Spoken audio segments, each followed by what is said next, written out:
Hello everyone. আজকে তোমাদের কোনো টপিক না, তোমাদের আজকে কিছু সিলেবাস আর সেই সিলেবাসের মধ্যে কিছু ইম্পর্টেন্ট পয়েন্ট আমি আজকে আলোচনা করব। তোমরা যারা ডিএলএড ফার্স্ট ইয়ারের এক্সাম দেবে, অনেক ইউনিভার্সিটিতে ডিএলএড এর ফার্স্ট ইয়ারের এক্সাম শুরু হবে, ডিএলএড এবং বিএড এর এক্সাম শুরু হচ্ছে। তো আজকের মেনলি আমার ক্লাসটা থাকছে ডিএলএড যারা ফার্স্ট ইয়ারের এক্সাম দেবে তাদের চাইল্ড স্টাডি বলে একটা যে ইউনিট রয়েছে, তো সেই চাইল্ড স্টাডি পোর্শনটা আমি আজকে টপিক ওয়াইজ যে কোন কোন টপিক রয়েছে সিলেবাসের মধ্যে, কোন কোন বিষয়গুলো গুরুত্বপূর্ণ, কোনগুলো তোমাদের পড়তে হবে, আর কোন কোন জিনিসগুলোতে তোমাদের একটু ভালোভাবে অন্যরকমভাবে নোটসটা তৈরি করা যাবে সেই ব্যাপারে আজকে আলোচনা করব। তো আজকে প্রথমে দেখে নিই যে মেনলি কোন 10টা টপিক আছে বা 10টা তোমাদের ইউনিট রয়েছে চাইল্ড স্টাডি সেন্টারের মধ্যে। ঠিক আছে, তো চাইল্ড স্টাডিতে দেখো কি আছে। প্রথমে 10টা আমরা ইউনিট দেখে নেব, 10টা ইউনিট, যে 10টা ইউনিট তোমাদের ডিএলএড ফার্স্ট ইয়ারে রয়েছে।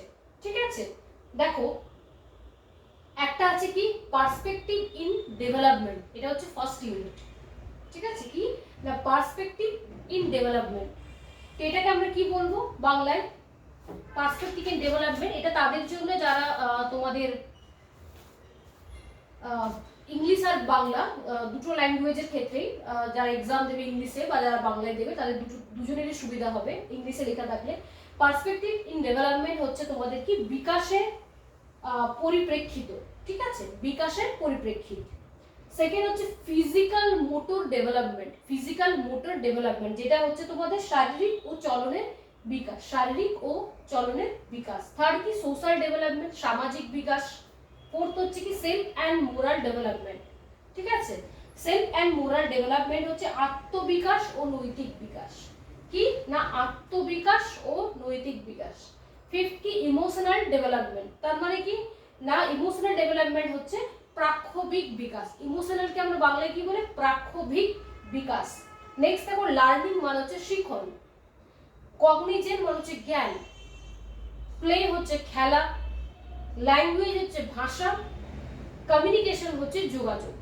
ঠিক আছে, তো এই 10টা ইউনিট তোমাদেরকে ফার্স্ট ইয়ার ডিএলএড এ এক্সাম দিতে হবে। তো তার আগে আজকে একদিনে 10টা ইউনিটের বোঝার থেকে আমরা প্রত্যেকটা ক্লাসে একটা করে ইউনিট আজ থেকে স্টার্ট করব। ঠিক আছে, শুরু করব। তো আজকে দেখো আমাদের যে টপিকটা আজকে আলোচনা করব সেই টপিকের ডিটেলস, সেটা হচ্ছে পার্সপেক্টিভ ইন এডুকেশন। ঠিক আছে, পার্সপেক্টিভ ইন ডেভেলপমেন্ট। তো তাহলে 10টা ইউনিট আমরা ক্লিয়ার, এই 10টা ইউনিট আমাদেরকে কভার করতে হবে। তো চলো এরপর আমরা প্রথমের ইউনিটটা দিয়ে আজকে স্টার্ট করি। ঠিক আছে,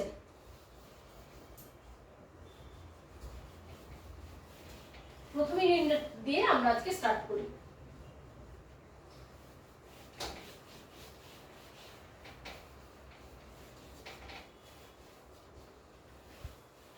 কি না perspective in development unit number 1, perspective in development. Okay, perspective in development. তো এখানে আমাদের কি কি পড়তে হবে দেখতে হবে, এটা ইউনিট 1 এ আছে। ইউনিট 1টা আজকে তোমাদের ডিসকাশন হবে, এখান থেকে তোমাদের কি কি বিষয় পড়তে হবে। তো প্রথমে তোমাদের একবার সিলেবাসটা, ইউনিট 1 এর কোন কোন টপিক আছে সেগুলো তোমরা দেখে নাও, আমি আলোচনা করে যাচ্ছি। তার মধ্যে তোমাদের দেখো যেটা পড়তে হবে সেটা হচ্ছে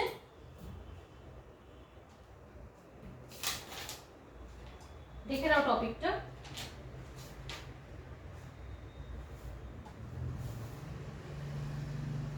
মিনিং। দেখে নাও মিনিং মানে হচ্ছে অর্থ, meaning, principal of development, meaning, এখানে ডেফিনেশনও লিখছি, definition, meaning, definition of development.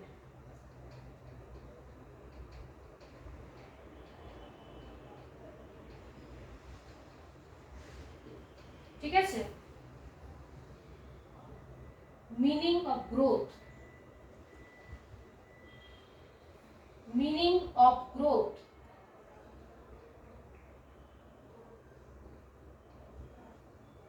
Meaning of growth. দেখো তোমাদের যে টপিকগুলো পরপর ভালোভাবে দেখে নাও, যারা লিখছো তারা লিখে নিতে পারো। Meaning, definition of development, meaning of growth, ঠিক আছে। দেন হচ্ছে difference between development and growth,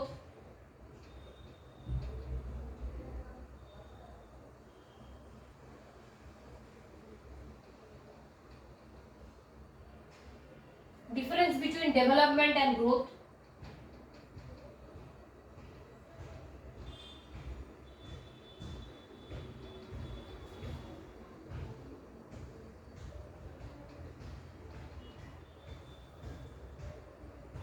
next দেখো, নেক্সট হচ্ছে তোমাদের এখানে principal of development, objective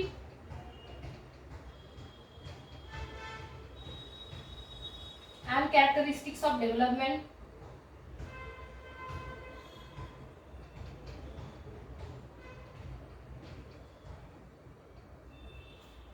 and characteristics of development, and next principle of development.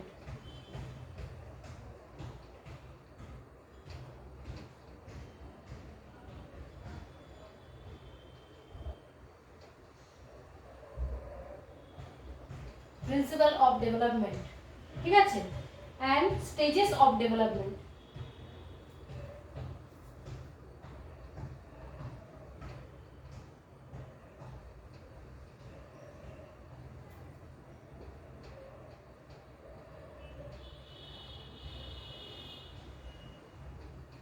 এরপর চলো আরো আছে ইউনিট, তোমাদের আমি 6th অবধি লিখলাম, আগে এটা আমি আলোচনা করি, দেন 7, 8, 9, 10 ইউনিট, এগুলো কিন্তু সবগুলো কিন্তু ইউনিট 1 চলছে, ঠিক আছে। দেখো তোমাদের ইউনিট 1 এর শুরুতেই প্রথমেই তোমাদেরকে যেটা যে ডেফিনেশনটা মনে রাখতে হবে সেটা হচ্ছে মিনিং কি, ডেফিনেশন কি, ডেফিনেশন কি আর ডেভেলপমেন্টের মানে বিকাশ, ডেভেলপমেন্ট মানে হচ্ছে বিকাশ, ঠিক আছে, ডেভেলপমেন্ট মানে হচ্ছে বিকাশ। আর গ্রোথ মানে কি, গ্রোথ মানে গ্রোথ বলতে আমরা কি বুঝি, বৃদ্ধি, বৃদ্ধি এবং বিকাশ আমরা জানি, বৃদ্ধি এবং বিকাশ, ঠিক আছে। তাহলে প্রথমে আমাদেরকে যে ডেফিনেশন গুলো, সংজ্ঞাগুলো জানতে হবে, সেটা প্রথম হচ্ছে what is meaning and definition of development মানে বিকাশ কাকে বলে। দেন আমাদেরকে জানতে হবে মিনিং অফ গ্রোথ, বৃদ্ধি কাকে বলে। তো এই গ্রোথের বৃদ্ধি আর বিকাশ কাকে বলে আমি জাস্ট কয়েকটা লাইনে বলছি। যে গ্রোথ বলতে আমরা বুঝি, বৃদ্ধি বলতে আমাদের শারীরিক অঙ্গ প্রত্যঙ্গের যখন বৃদ্ধি ঘটে বা বেড়ে ওঠা, চুল লম্বা হচ্ছে, নখ বড় হয়ে যাচ্ছে, ঠিক আছে, আমরা হাইটে বড় হচ্ছি, আমাদের ওজনে বাড়ছি, আমাদের লম্বায় যখন বাড়ছি, এই যে চেঞ্জগুলো হয় তখন সেটাকে বৃদ্ধি বলে, তখন সেটাকে কি বলে, তখন সেটাকে গ্রোথ বলে, ঠিক আছে। কিন্তু আমরা যদি এই গ্রোথের সাথে সাথে মানে আমাদের চুল বাড়ছে, আমরা নখ বাড়ছে, আমাদের হাত পা লম্বা হচ্ছে, আমাদের আমাদের বয়স বাড়ছে, তার সাথে সাথে যদি আমাদের মানসিক বিকাশ হয়, আমাদের মানসিক বিকাশ হয়, আমাদের প্রাক্ষবিক বা ইমোশনাল বিকাশ হয়, আমাদের জ্ঞানমূলক বিকাশ বা কগনিটিভ বিকাশ হয়, তো এই ধরনের বিকাশগুলো যখন হয় বৃদ্ধির সাথে সাথে, তখন এই ওভারঅল যে আমাদের যে ডেভেলপমেন্টটা বা ওভারঅল যে প্রসেসটা হয় সেটাকে আমাদের বিকাশ বলে, ঠিক আছে। তার মানে কি আমরা বলতে পারি যে বিকাশ হলেই কিন্তু বিকাশের মধ্যেই কিন্তু বৃদ্ধি ইনক্লুড, বিকাশ হলে বৃদ্ধি হবে, বাট বৃদ্ধি হলে কিন্তু কারোর বিকাশ নাও হতে পারে। একজনের হয়তো হাইটে লম্বা হয়ে গেছে বয়সের সাথে সাথে, কিন্তু তার মানসিক কিন্তু যে ডেভেলপমেন্ট বা মানসিক যে বেড়ে ওঠা, এটা কিন্তু অনেক সময় হয় না, ঠিক আছে, অনেক সময় হয় না, অনেক সময় তার মানসিকভাবে ডেভেলপ হয় না, কগনিটিভ ডেভেলপ হয় না, তার ফিজিক্যাল ডেভেলপমেন্টের সাথে সাথে তার ইমোশনাল ডেভেলপমেন্ট হয় না, এই সমস্ত ডেভেলপমেন্টগুলো হয় না, তখন সেটাকে আমরা বলি তার শুধু বৃদ্ধি হয়েছে বাট বিকাশ হয়নি। কিন্তু ওভারঅল যদি সবগুলো একসাথে হয় তখন সেটাকে আমরা বিকাশ বলি। এই ডেফিনেশনগুলো তোমরা 2 নম্বরের জন্য কিন্তু অবশ্যই, মার্কস 2 নম্বরের জন্য কিন্তু অবশ্যই করে রাখবে, মার্কস 2 আর 1 নম্বরের জন্য, 2 নম্বরের জন্য হাইয়েস্ট কিন্তু তোমাদের করে রাখতে হবে, ঠিক আছে। এরপরে দেখো এই প্রশ্নটা প্রায় দেখা যায় এক্সামে, আমরা যে কোনো টিচার্স ট্রেনিং এর জন্য যে এক্সামে হয়, এই এক্সামটা খুব কমন একটা, মানে এই প্রশ্নটা খুব একটা কমন একটা প্রশ্ন, যে difference between development and growth, বৃদ্ধি এবং বিকাশের পার্থক্য লেখো। তো তোমরা মোটামুটি বৃদ্ধি আর বিকাশ তাহলে কি বুঝতে পারলে, যে বৃদ্ধি হচ্ছে শরীরের বেড়ে ওঠা, শুধুমাত্র ওজন, আয়তন, হাইট এইসব বেড়ে ওঠা। বিকাশ মানে কি না, ওইসব হাইট, উচ্চতা, এইসব বেড়ে ওঠার সাথে সাথে যখন শারীরিক মানসিকভাবে বিকাশ হয়ে থাকে, মানসিক বিকাশ, প্রাক্ষবিক বিকাশ হয়ে থাকে, তখন আমরা তাকে বিকাশ বলি। বৃদ্ধি একটা নির্দিষ্ট সময় অবধি চলে, কিন্তু বিকাশ কিন্তু আজীবন চলে। বৃদ্ধি দেখবে আমরা একটা বয়সের পরে কিন্তু আমাদের হাইট বাড়ে না বা আমাদের ওজন কিন্তু বাড়ে না, ঠিক আছে, একটা নির্দিষ্ট টাইম থাকে, তাহলে বৃদ্ধি একটা নির্দিষ্ট টাইমের মধ্যে সীমাবদ্ধ। কিন্তু বিকাশে দেখা যায় যে বিকাশ কিন্তু জন্ম থেকে কিন্তু মৃত্যু পর্যন্ত আজীবন কিন্তু বিকাশ চলতে থাকে, ঠিক আছে।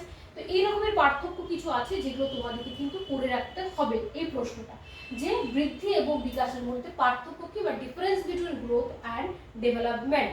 এই প্রশ্নটা কিন্তু একটা গুরুত্বপূর্ণ প্রশ্ন, এটা যে কোনো নাম্বার দিতে পারে তোমাদের, ঠিক আছে। তো সেইভাবে তোমরা তৈরি করে নেবে। এরপর দেখো objectives and characteristics of development. তো তোমরা ভালো করে, যেহেতু তোমাদের এই জিনিসগুলো, যে বৃদ্ধি কি বিকাশ কি, এর কনসেপ্টটা যেহেতু তোমাকে সংজ্ঞার মধ্যে থেকে আমি ক্লিয়ার করার চেষ্টা করলাম, তোমরা আশা করি এটার অবজেক্টিভসগুলো কি, মানে উদ্দেশ্য কি, এবং তার যে বৈশিষ্ট্য কি, এটা হচ্ছে কি ক্যারেক্টারিস্টিক্স মানে বৈশিষ্ট্য, আর অবজেক্টিভস মানে উদ্দেশ্য, কার না বিকাশের, আমরা লিখতে পারবো। তো অনেক সময় কি দেখা যায় যে ডেফিনেশনের সাথে অবজেক্টিভস আর ক্যারেক্টারিস্টিক্স এর একটা প্রশ্ন জুড়ে দিয়ে একটা প্রশ্ন তৈরি হয়, বা অনেক সময় দেখা যায় difference between the growth and ডেভেলপমেন্টের সাথে হয় অবজেক্টিভস অফ ডেভেলপমেন্ট আর অবজেক্টিভ ক্যারেক্টারিস্টিক্স অফ ডেভেলপমেন্ট, এরকম একটা প্রশ্ন কিন্তু জুড়ে দিতে পারে। এটা মুখস্থ করার কিছু নেই, তোমরা যদি মোটামুটি এই যদি তোমরা এই দুটো জিনিসকে একটু ডেফিনেশনটা ভালো করে তৈরি করে রাখো, পার্থক্যটা ভালো করে তৈরি করে রাখো, তাহলে এই দুটো কিন্তু তোমাদের লেখাটা খুব ইজি হবে। ক্লিয়ার? এরপরে চলো দেখো প্রিন্সিপাল অফ ডেভেলপমেন্ট। ডেভেলপমেন্টের কিছু প্রিন্সিপাল আছে, নীতি আছে। ডেভেলপমেন্টের প্রিন্সিপাল, প্রিন্সিপাল বলতে আমরা কি বুঝবো, নীতি, ঠিক আছে। প্রিন্সিপাল বলতে আমরা কি বুঝবো, নীতি। নীতি তো এটা হচ্ছে বিকাশের নীতিগুলি কি কি, দেখবে তোমাদের বিকাশের কিছু নীতি রয়েছে, যে কোন কোন পরিস্থিতিতে কিভাবে বিকাশ হয়ে থাকে, সাধিত হয়ে থাকে, সেগুলো তোমাদেরকে কিন্তু পড়তে হবে বিকাশের নীতিতে। এটা একটা প্রশ্ন, ইম্পর্টেন্ট প্রশ্ন আছে, বিকাশের নীতি কি, সেটা তোমাদেরকে কিন্তু ভালো করে দেখতে হবে এই ইউনিট 1 এর মধ্যে। এরপর যেটা লং কোশ্চেনের জন্য ইম্পর্টেন্ট, সেটা হচ্ছে স্টেজেস অফ ডেভেলপমেন্ট।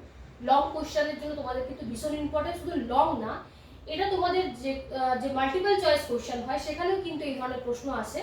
তো তোমাদের স্টেজেস অফ ডেভেলপমেন্টের অনেক মনোবিদের দেওয়া আছে, অনেকে অনেকভাবে আলোচনা করেছেন, যে কার মতে অনেকে একটা ডিজিট দিয়েছে, যে এই নাম্বার এতগুলি ডিভিশন করা যায়, এতগুলি ডিভিশন করা যায়, অনেক রকম পাবে। বাট তোমাদের কিন্তু এখানে ইম্পর্টেন্ট দুটো জিনিস আছে, সেটা কিন্তু তোমাদেরকে ভালোভাবে তৈরি করতে হবে, কারণ এই দুটোর মধ্যে থেকে কিন্তু প্রায় প্রশ্ন কিন্তু থাকে, ইভেন কি লং কোশ্চেনে থাকে।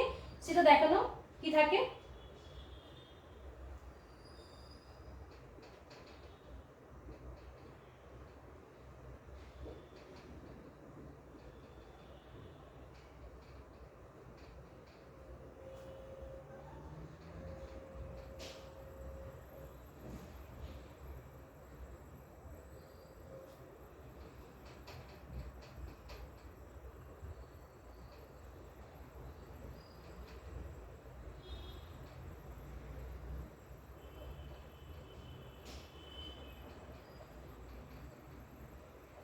দেখো এরিকসন স্টেজেস অফ ডেভেলপমেন্ট আর হচ্ছে পিকুনাস স্টেজেস অফ ডেভেলপমেন্ট। এই দুজন মনোবিদ আছেন যাদের তোমাদের স্টেজেস অফ ডেভেলপমেন্টের ইনি 8টি স্টেজে ভাগ করেছিলেন, 8 স্টেজ লিখে দিচ্ছি, 8, এরিকসন 8, আর পিকুনাস 10 স্টেজ, 10 স্টেজ। এই দুটো কিন্তু তোমাদেরকে অনেকের নাম আছে স্টেজেস অফ ডেভেলপমেন্টের, অনেকজন মনোবিদের নাম অনেক বইতে পাবে, বাট তোমাদের যে সিলেবাসটা যেটাতে কিন্তু এই দুজনের কিন্তু বেশিরভাগ কিন্তু এসে থাকে, পিকুনাস আর এরিকসন, ঠিক আছে। এটা কিন্তু লং কোশ্চেন হিসেবে আসে, তাও বলে দিচ্ছি তোমাদের। শর্টে কিরকম আসে, যে এরিকসনের যে স্টেজেস অফ ডেভেলপমেন্টের উপর তিনি যে ভাগ করেছিলেন, মানে বিকাশের যে স্তরগুলি ভাগ করেছিলেন, সেটি কয়টি ভাগে বিভক্ত, 8টি, 10টি, 7টি, 4টি, কটি, তোমাদেরকে তখন লিখতে হবে 8টি। সেরকম পিকুনাস বলে যিনি একজন মনোবিদ ছিলেন, তিনি কি করেছিলেন, তিনিও 10টি স্টেজে ভাগ করেছিলেন, ঠিক আছে। তো স্টেজেস অফ ডেভেলপমেন্টে এরিকসনের আর পিকুনাসের তোমাদের যে স্টেজগুলো দেওয়া আছে সেগুলো ভালো করে পড়বে। এরপরে চলো আরো বাকি পয়েন্টগুলো আলোচনার আগে তোমাদের বলবো আমি, তোমাদের আমার যদি চ্যানেলটা তোমরা ভালো করে দেখে থাকো, সেখানে ডেভেলপমেন্টের উপরে, বৃদ্ধি এবং বিকাশের উপরে দুটো ভিডিও তৈরি করা আছে, তোমরা সেখান থেকে নোটস পেয়ে যাবে। প্রিন্সিপাল অফ স্টেজেস অফ ডেভেলপমেন্টে এরিকসন আর পিকুনাসেরও যে তোমাদের স্টেজেস গুলো রয়েছে ডেভেলপমেন্টে, সেই স্টেজেরও কিন্তু তোমাদের আমার চ্যানেলে দেখবে দেওয়া আছে, সুন্দর করে ভাগগুলো দেওয়া আছে, করা আছে, সেগুলো তোমরা দেখে নিতে পারো। কিন্তু এই টপিকগুলোর থেকে আমি যেটা বোঝালাম, এরিকসন করবে, পিকুনাস অবশ্যই করবে, এরিকসন করবে, পিকুনাস করবে। Difference between growth and development, meaning and definition development. এরপর principle of development, objective characteristics, এটা হয়তো কোনো কোশ্চেনের সাথে টাই আপ কোশ্চেন হতে পারে, প্রিন্সিপাল অফ ডেভেলপমেন্টটা কিন্তু দেখতে হবে, ঠিক আছে। এই হচ্ছে তোমাদের পড়ার স্টাইল। নেক্সট দেখো 7th নাম্বারে আমি ফার্স্ট ইউনিট আর 7th নাম্বারে কি কি পড়তে হবে সেগুলো একটু দেখে নিচ্ছি, চলো।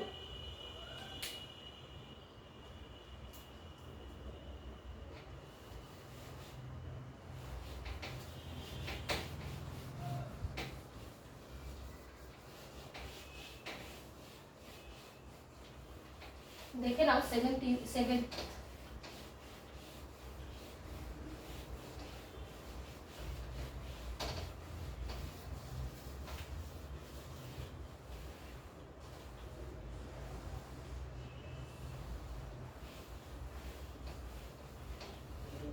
দেখো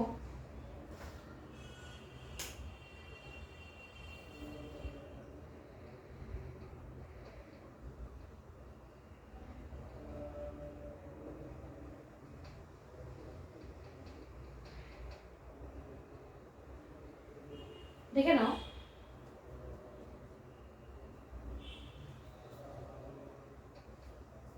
7th কি কি আছে। 7th তোমাদের যেটা পড়তে হবে,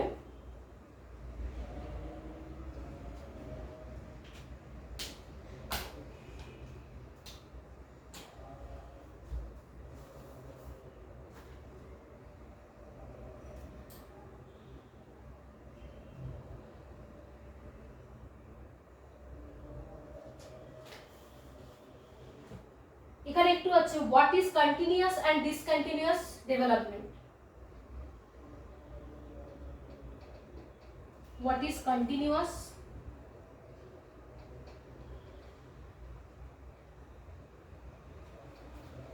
and discontinuous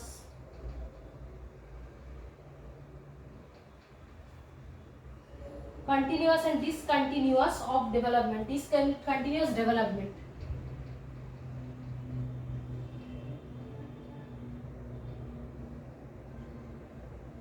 8 নাম্বার পয়েন্টে দেখো, এগুলো কিন্তু সবই ইউনিট 1 চলছে, ঠিক আছে। এখানে আরেকটা প্রশ্ন আসতে পারে, জেডপিডি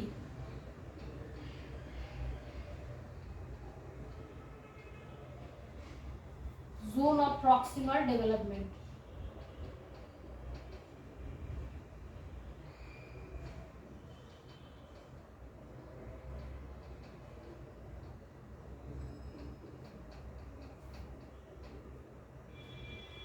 नाइन्थ देखो,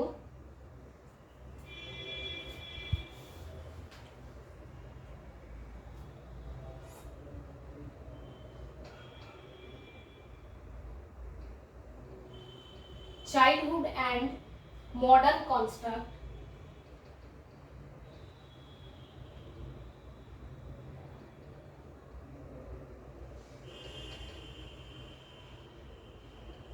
childhood and modern construct in the context of poverty,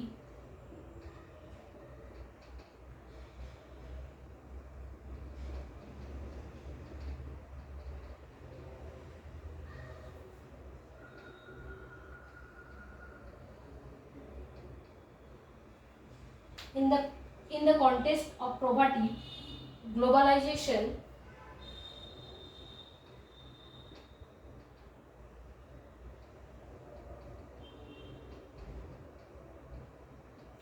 globalization and modern culture.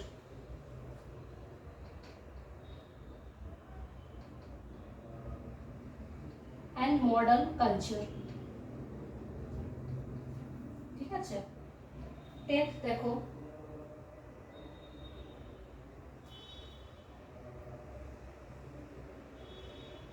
point,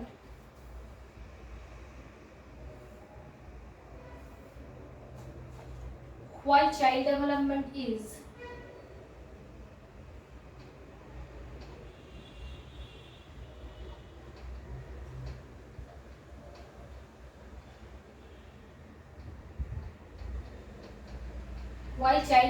is called multidimensional.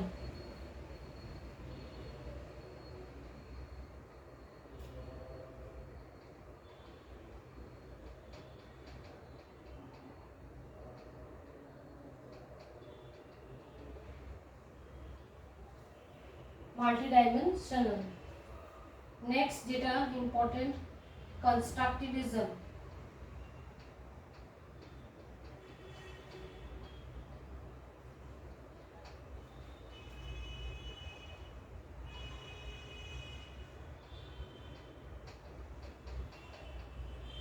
Definition and principles.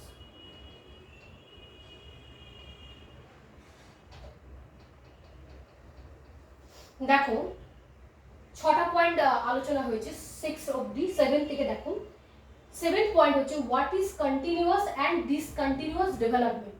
তোমরা সবাই বুঝতে পারছো যে কন্টিনিউয়াস মানে কি, যেটা চলতে থাকে, ঠিক আছে, যেটা কন্টিনিউয়াস মানে যেটা কন্টিনিউ হতে থাকে, চলতে থাকে, যেটা স্টপ হয় না। ডিসকন্টিনিউয়াস মানে কি, যেটা একটা টাইম স্টপ হয়ে যায় বা কানেকশনটা ব্রেক করে, তখন সেটাকে বলা হয় ডিসকন্টিনিউয়াস, ঠিক আছে। তো আমাদের ডেভেলপমেন্টে আমি যখন বললাম তোমাদের যে বৃদ্ধি কি, একটা বৃদ্ধির একটা নির্দিষ্ট সীমা রয়েছে, কিন্তু ডেভেলপমেন্টের কোনো সীমা নেই। ডেভেলপমেন্ট কিন্তু জন্ম থেকে মানে মায়ের গর্ভ থেকে মৃত্যু পর্যন্ত কন্টিনিউ চলতে থাকে। তাহলে এখানে কন্টিনিউয়াস আর ডিসকন্টিনিউয়াস ডেভেলপমেন্ট কেন বলা হয়েছে? না, যে ধরনের বিকাশ, এটাকে আমরা কি বলবো, বাংলায় যেটাকে বলে যে তোমাদের দেখো বিচ্ছিন্ন বিকাশ, বিচ্ছিন্ন এবং নিরবিচ্ছিন্ন, একটা বিচ্ছিন্ন বিকাশ, একটা নিরবিচ্ছিন্ন বিকাশ বলতে কি বোঝো?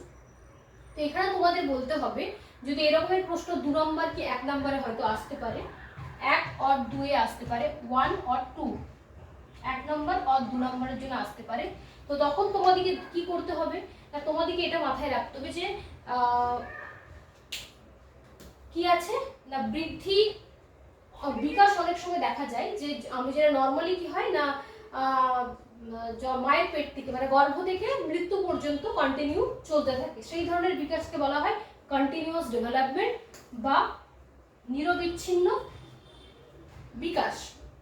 আবার কোনো কারণে যদি কোনো রকম ভাবে শারীরিক ত্রুটি বা শারীরিক কোনো রকম সমস্যা বা মানসিক কোনো সমস্যা দেখা যায়, তখন অনেক সময় কিছু কারণের জন্য বিকাশটা কিন্তু কিছুটা গ্যাপ হয়ে যায় বা কোনো কারণে হয়তো থেমে যায়, কোনো কারণে গ্যাপ হয়ে যায়, একটা কন্টিনিউটা একটু ব্রেক হয়। তখন সেই ধরনের যদি পরিস্থিতি আসে, তখন যে বিকাশটা হয় সেটাকে বলা হয় ডিসকন্টিনিউয়াস ডেভেলপমেন্ট, ঠিক আছে। এরপরে দেখো তোমাদের নেক্সট আছে একটা, এটা তোমাদের 1 বা 2 নম্বরের জন্য মোটামুটি টার্মটা মনে রাখলেই হবে। নেক্সট দেখো জেডপিডি আছে, জোন অফ প্রক্সিমাল ডেভেলপমেন্ট। এটা মেইনলি তোমাদের বিকাশের ক্ষেত্রে ডেভেলপমেন্ট যেহেতু কথাটা আছে, তাই আমি এখানে ডেভেলপমেন্টের ইউনিটের মধ্যে পড়াচ্ছি, বাট সেটা দেখতে গেলে তোমাদের এই জেডপিডি আছে, ভাইগোটস্কির যে একটা তত্ত্ব রয়েছে লার্নিং এর ইউনিটে, ভাইগোটস্কির যে তত্ত্ব রয়েছে সেখানে কিন্তু তোমাদের সোশ্যাল কনস্ট্রাকটিভিজমে আমাদের ভাইগোটস্কি যে তার যে থিওরিটা দিয়েছেন সেখানে এই টার্মটা রয়েছে। জেডপিডি হচ্ছে জোন অফ প্রক্সিমাল ডেভেলপমেন্ট, মানে হচ্ছে বাংলায় বিকাশের সন্নিহিত অঞ্চল। তো এটা কি, এক কথায় বলছি যে তিনি কি বলেছিলেন না, একজন ব্যক্তি নিজে যতটা কাজ করতে পারেন, সে যদি অন্য কারো সাহায্য পায় তাহলে তার থেকে আরো অধিক বেশি কাজ করতে পারবে, ঠিক আছে। তো একজন যে কাজটা করতে পারবে এবং অন্যের হেল্প নিয়ে যতটা পারবে, তার মধ্যে যে গ্যাপটা থাকে সেটাকেই বলা হয় জেডপিডি বা জোন অফ প্রক্সিমাল ডেভেলপমেন্ট, ঠিক আছে। এটা মনে রাখবে। জেডপিডি, আমার চ্যানেলে জেডপিডি অ্যান্ড স্ক্যাফোল্ডিং এর বলে একটা ফোল্ডার আছে, সেটা তোমরা দেখে নেবে, তাহলে জেডপিডি তোমাদের ক্লিয়ার হয়ে যাবে। জেডপিডি যদি এখান থেকে আসে তাহলে 2 নম্বরের জন্য তোমাদের কিন্তু ইম্পর্টেন্ট। ভাইগোরস্কি থেকে যদি আসতেও পারে, এটা ভাইগোরস্কি যদি দেয় তখনও তোমাদের কিন্তু জেডপিডি এর ভাইগোরস্কির আন্ডারে কিন্তু লিখতে হবে। আর যদি ভাইগোরস্কির আন্ডারে না দেয়, ভাইগোরস্কি অ্যাজ এ লং কোয়েশ্চেন না আসে, তখন অ্যাজ এ শর্ট কোয়েশ্চেন যদি দেয় 2 বা 3 নম্বরের জন্য কিন্তু এটা আসতে পারে। তখন তোমাদের কিভাবে নোটসটা লিখতে হবে সে সমস্তটাই কিন্তু আমার চ্যানেলে দেওয়া আছে, ভালো করে দেখে নেবে। এরপরে দেখো নেক্সট কোয়েশ্চেন, এটা তোমাদের এই প্রশ্নটা যদি আসে এটা তোমাদের লং কোয়েশ্চেন হিসেবে আসতে পারে। Long, childhood and modern construct in the context of poverty, globalization and modern culture. কি বলা হয়েছে? Childhood and modern construct in the context of poverty, globalization and modern culture. তার মানে কি? তার মানে হচ্ছে শিশুর জ্ঞান নির্মাণে শিশুর চিন্তা ভাবনার উপরে প্রভাব বিস্তারকারী গুরুত্বপূর্ণ উপাদানগুলির বর্ণনা দাও। মানে শিশুর জ্ঞান নির্মাণে এবং শিশুর উপরে প্রভাব বিস্তার করতে পারে এমন উপাদানগুলির নাম বলতো। এরকম যদি উপাদানগুলি বা কম্পোনেন্টের যদি এরকমভাবে দেওয়া যায়, যে প্রশ্নটা আসে পরীক্ষাতে যে শিশুর জ্ঞান নির্মাণে প্রভাব বিস্তারকারী বা শিশুর চিন্তা ভাবনার উপরে প্রভাব বিস্তারকারী উপাদানগুলি কি কি আলোচনা করো বিস্তারিতভাবে, লং কোয়েশ্চেন অ্যাজে আসে, তখন তোমাদের পভার্টি, গ্লোবালাইজেশন, মডার্ন কালচার এগুলো পার্ট করে লিখে ডিসকাশন করতে হবে। কিন্তু যদি ওই রকম ভাবে প্রশ্নটা না এসে যদি এরকম আসে যে পভার্টি নিয়ে আলোচনা করো, শুধুমাত্র যে দারিদ্রতা কিভাবে শিশুর বিকাশে প্রভাবিত করে, বা গ্লোবালাইজেশন বা বিশ্বায়ন কিভাবে প্রভাবিত করে সেটা লিখতে হবে, বা আধুনিক সভ্যতা বা আধুনিক কালচার কিভাবে শিশুর বিকাশকে প্রভাবিত করে সেটাও কিন্তু তোমাদেরকে লিখতে হবে। তো পভার্টিতে দেখো আমি একটু জাস্ট আলোচনা করে দিচ্ছি। পভার্টি মানে হচ্ছে দারিদ্রতা। তো দারিদ্রতা অবশ্যই যে সমস্ত শিশুরা একটা ইকোনমিক্যালি ব্যাকওয়ার্ড ফ্যামিলি থেকে বিলং করে বা ইকোনমিক্যালি ব্যাকওয়ার্ড এনভায়রনমেন্ট থেকে বিলং করে, তাদের বিকাশে কিন্তু অনেক রকমের ত্রুটি দেখা যায়। কারণ তাদের প্রথমে সঠিক পুষ্টির অভাব দেখা যায়, সঠিক এনভায়রনমেন্টের অভাব দেখা যায়, সঠিক এডুকেশনের অভাব দেখা যায়, সঠিক হেলথ গঠনের সমস্যা দেখা যায়, মানসিক হীনমন্যতায় ভোগে, তারা বিভিন্ন রকমের কুকর্মে জড়িয়ে পড়ে। তো আরো অনেক রকমের কারণবশত তাদের ডেভেলপমেন্টটা সঠিকভাবে হয় না। যে কারণগুলোর এই পভার্টির কারণে যে ইনডাইরেক্ট যে রিজনগুলো তৈরি হয় সেগুলো কিন্তু তাদের জ্ঞান নির্মাণে কিন্তু অনেকটাই এফেক্ট ফেলে। সেরকম গ্লোবালাইজেশনও কিন্তু আমাদের তাই, বিশ্বায়ন।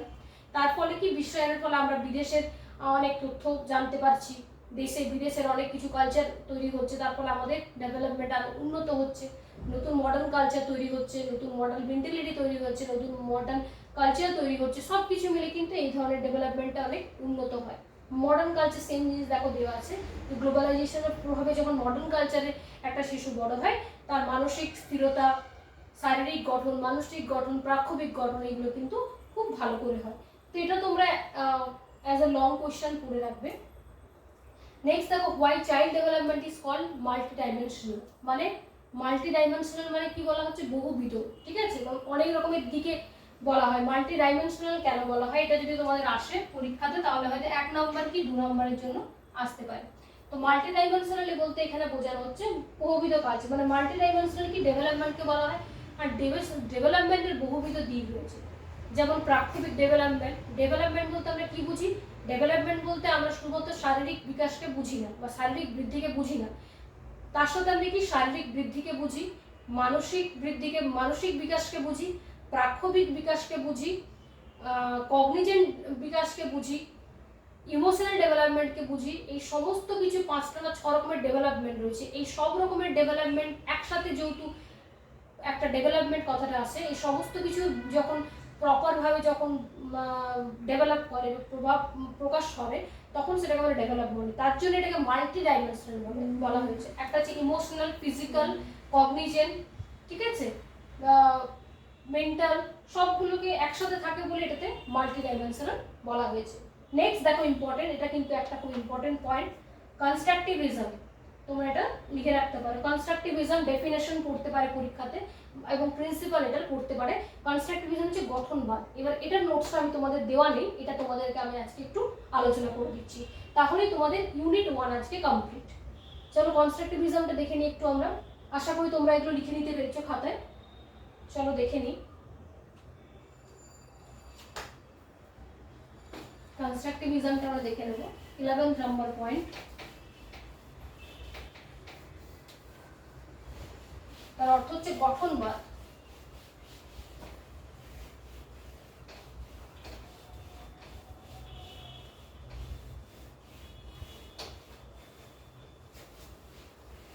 দেখে নাও।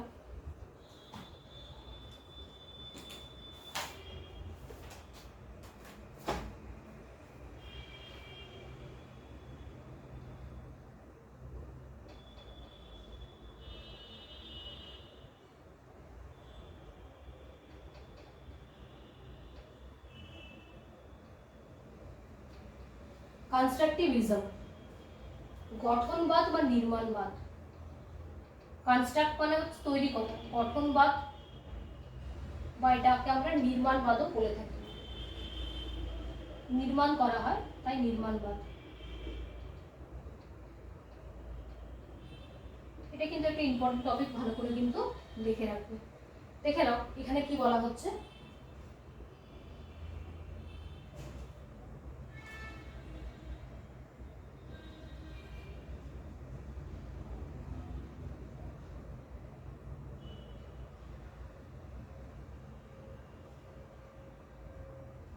দেখো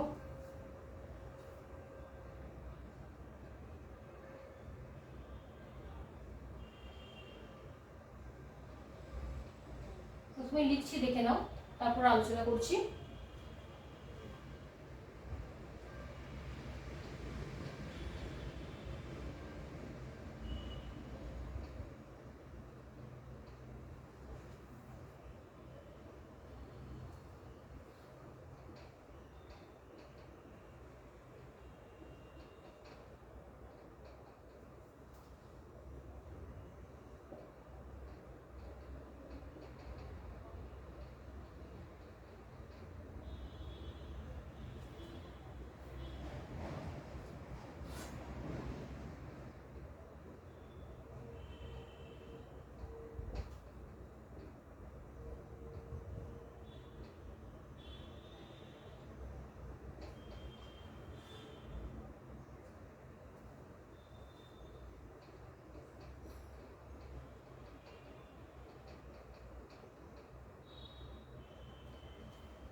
দেখো কনস্ট্রাকটিভিজম বা গঠনবাদ বলতে কি বোঝায়, ঠিক আছে? তো এটা একটা ইম্পর্টেন্ট তোমাদের ফার্স্ট ইউনিট থেকে, তাই একটু ভালো করে এটা মনে রাখবে। এটা পরীক্ষাতে যদি আসে কাকে বলে সংজ্ঞাটা তো ভালোভাবে তৈরি করে রাখবে, তার সাথে এটা নীতি আছে কত কিছু, সেই নীতিগুলো একটু মনে রাখবে। তো দেখো কনস্ট্রাকটিভিজম কি, প্রথমে আগে আমি বলি সংজ্ঞাটা আলোচনা করার আগে, যে আমাদের আগে যে পূর্বে যে শিক্ষা ব্যবস্থাটা প্রচলিত ছিল, সেই শিক্ষা ব্যবস্থায় কি ছিল না, সেখানে ছিল শিক্ষক কেন্দ্রিক শিক্ষা ব্যবস্থা। শিক্ষক মেন এডুকেশনের মধ্যমণি ছিল, এবং টিচাররা মনে করতো যে স্টুডেন্টরা হচ্ছে খালি পাত্র, টিচার তাদেরকে শুধু ভরে দেবে, নলেজ ভরে দেবে। কিন্তু পরবর্তীকালে এই ধারণার পরিবর্তন হয়, এবং সেই ধারণার পরিবর্তন হয়ে কি কি ব্যাপারে আলোচনা হয় না, সেখানে স্টুডেন্ট সেন্টার এডুকেশন তৈরি হয়ে থাকে বা চাইল্ড সেন্টার এডুকেশন তৈরি হয়, যেখানে স্টুডেন্টকে মধ্যমণি করা হয় এবং বলা হয় যে স্টুডেন্টরা নিজেরা নিজেদের অভিজ্ঞতার মাধ্যমে তথ্য সংগ্রহ করে, জ্ঞান সংগ্রহ করে নলেজকে কনস্ট্রাক্ট করবে, বিল্ড করবে তাদের অভিজ্ঞতাকে। তার জন্য তাদেরকে বলা হয় কনস্ট্রাকটিভিজম। তাদেরকে এটাকে অ্যাক্টিভ লার্নিং এর মাধ্যমে, শিখন যেটাকে বলা হয়, এই অ্যাক্টিভ লার্নিং এর মাধ্যমে স্টুডেন্টরা শিখবে, তাই এটাকে কনস্ট্রাকটিভিজম বলা হয় বা নির্মাণবাদ বলা হয়। দেখো ডেফিনেশনটা যদি আমরা ভালো করে বুঝি তাহলে কনস্ট্রাকটিভিজম টপিকটা ক্লিয়ার হয়ে যাবে। মানে communication with each other and share their understanding, feelings, knowledge and experience. To come up with new knowledge, the teacher becomes the facilitator and learners are engaged to interact, exchange views and experience and co-contract meaning and knowledge that is based on their needs. তো এখানে কি বলা হয়েছে, এটা হবে learner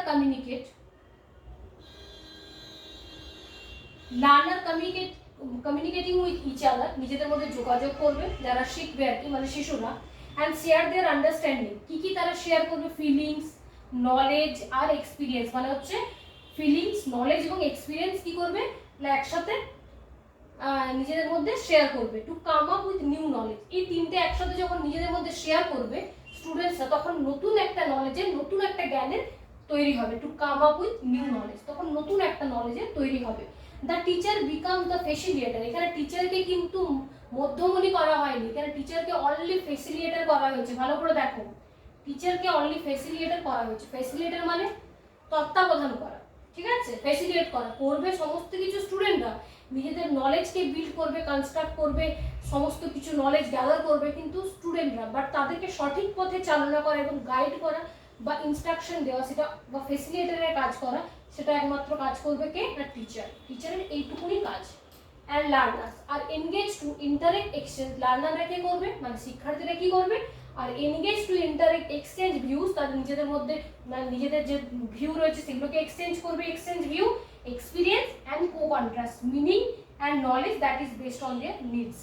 বুঝতে পারলাম এখানে যে এখানে টিচার একমাত্র ফেসিলিটেটর, মানে তিনি গাইড করবেন, বাকি স্টুডেন্টরা নিজেদের মধ্যে মেলামেশা করবে এবং মেলামেশা করে নিজেদের মধ্যে কমিউনিকেট করে ফিলিংস, নলেজ এবং এক্সপিরিয়েন্স গ্যাদার করে নতুন ধরনের জ্ঞান তৈরি করবে, বিল্ড করবে বা কনস্ট্রাক্ট করবে, যেটাকে আমরা গঠনবাদ বলে থাকি। এই হচ্ছে গঠনবাদের সংজ্ঞা। আর এটা কিছু নীতি আছে, সেগুলো একটু দেখে নেবে। তাহলে আমরা আজকে ইউনিট 1 কমপ্লিট করলাম। ইউনিট 1-এর শর্ট কোয়েশ্চেনের মধ্যে আরেকবার রিপিট করছি, গ্রোথ কাকে বলে, ডেভেলপমেন্ট কাকে বলে ভালো করে দেখে নেবে, জেডপিডি কাকে বলে ভালো করে দেখে নেবে, কনস্ট্রাকটিভিজম কাকে বলে ভালো করে দেখে নেবে। লং কোয়েশ্চেনের মধ্যে একটা দিলাম যে যেটা শিশুর বিকাশের উপরে দারিদ্রতা, বিশ্বায়ন এবং আধুনিক যে মডার্ন কালচার সেটা কিভাবে প্রভাব বিস্তার করে। আরেকটাই দুটো ইম্পর্টেন্ট দিয়েছে, একটা আছে তোমাদের যে ডেভেলপমেন্টের বিকাশ যে স্তরগুলি আছে লং কোয়েশ্চেনের জন্য অবশ্যই করবে, সেটা হচ্ছে তোমাদের পিকুনাসের যে স্তরটি রয়েছে। আরেকটা আমি স্তর দিয়েছি সেটা হচ্ছে তোমাদের এরিকসনেরটাও খুব ইম্পর্টেন্ট, এরিকসনটা করবে। ওই তিনটে লং কোয়েশ্চেন তোমরা ভালো করে রাখবে। বিকাশের বৈশিষ্ট্য, প্রিন্সিপাল বা অবজেক্টিভ করে রাখবে, বিকাশের নীতিগুলি। ব্যাস, ফার্স্ট ইউনিট থেকে তোমাদের এই টপিকগুলো যদি তোমরা কভার করো, তোমাদের ফার্স্ট ইউনিট থেকে ম্যাক্সিমাম কোয়েশ্চেন কিন্তু এখান থেকে পেয়ে যাবে। তো ভালো করে দেখে নাও। আর যদি আজকের ক্লাসটা নিয়ে তোমাদের কোনো রকম প্রশ্ন থাকে তোমরা অবশ্যই আমাকে কমেন্ট বক্সে কমেন্ট করো। আর যদি তোমাদের কিছু নোটসের দরকার হয় অবশ্যই আমি তোমাদের আমার চ্যানেলে প্রোভাইড করবো। আর বলবো যে অবশ্যই তোমরা নেক্সট ভিডিওটা দেখো। নেক্সট ভিডিওতে আমরা নেক্সট টপিক নিয়ে আলোচনা করব। সবাই ভালো থেকো, গুড নাইট।